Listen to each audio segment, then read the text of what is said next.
Mga ka-A to Z, patuloy ang paghihigpit ng sinturon dahil muling tataas ang presyo ng mga produktong petrolyo ngayong Martes na siyang ikalimang sunod na linggo na ng oil price hike sa bansa.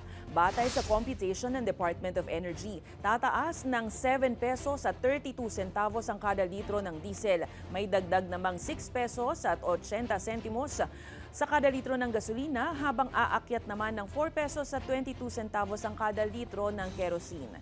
Ayon kay Energy Oil Industry Management Bureau Director Rino Abad, hindi na hihilingin ng pamahalaan sa mga oil company na hati-hatiin ang malaking pagtaas gaya ng ginawa nung nakaraang linggo. Babala pa ni Abad, maaring umabot sa 100 piso kada litro ang regular diesel kung magpapatuloy ang malalaking pagtaas sa world market.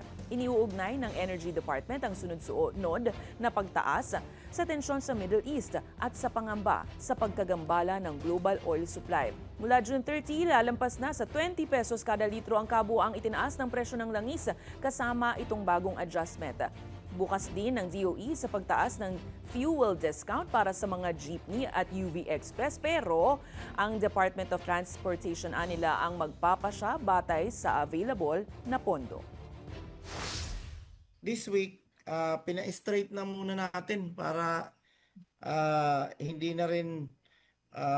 na rin magkasapaw-sapaw yung kanilang recovery, no? Madami ngayon 80 to 90, pero pag na-increasean pa tayo ng ganito kalaki, baka meron ang range na ngayon ay baka 90 to 100 plus na.